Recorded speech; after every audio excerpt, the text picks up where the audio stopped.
So what's got me marking out this Monday morning? Well, I'll tell you, it's very simple. On the heels of TLC last night from the WWE, to me, the best news of all, above all else, is for the first time in over 11 years, we have one world champion. Just one.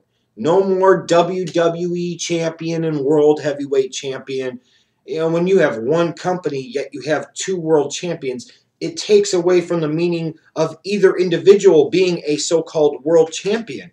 And it ends up leading to a devaluing of one and or both of the titles. And I think you could definitely say that both titles were devalued a little bit during the time where you had a world heavyweight champion and a WWE champion. But in particular here, the last year and a half or two, as the WWE started to really go away from the brand split, and you had everybody from Raw appearing on SmackDown and da-da-da, it no longer made viable sense to have two world championships anymore. You might say, well, what about the live event tours and all of this shit? Well, let's be really realistic here. When people go to the non-TV tapings, the live events, the house show circuit, if you will, people are going for the brand name of WWE more than they are any individual performer and more than they are any individual match. That's for damn sure.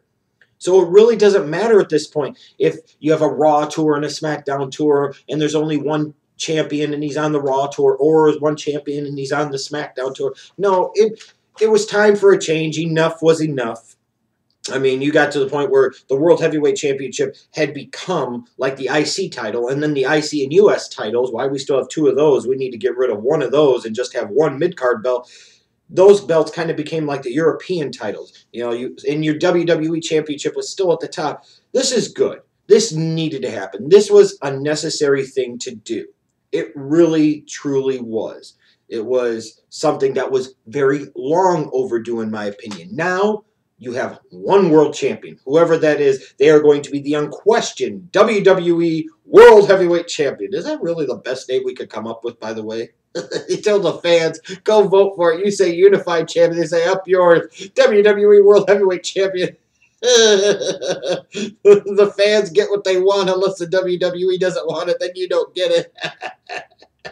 And speaking of, if you don't want it, you're going to get it. The fact of the matter remains, it's got me marking up too, just thinking about this. For all the people that were thinking over the past couple of years very foolishly that there were dramatic changes happening in WWE and things were going to change and there were going to be new people and new stars at the top of the company. Come on, man. When it came time for title unifying time, it was John Cena versus Randy Orton, the Breakfast Club. And then at the end, after the match is over and Randy Orton has reigned victorious, here comes the rest of the Breakfast Club. Here comes Triple H. Here comes Stephanie. And here comes Vince McMahon with this bobbed old John McCain one-arm work and walk. It's like, you know what? The more we think shit changes, the more time goes by, the more shit stays exactly the fucking same in the WWE, period. So I'm assuming now we're going to get another match between Cena and Orton at the Royal Rumble. Oh, goody. I can't wait. So now after having some time to think about it, I'm actually very excited about what happened at TLC. We get to have John Cena versus Randall Keith Orton again for the undisputed WWE World Heavyweight Championship.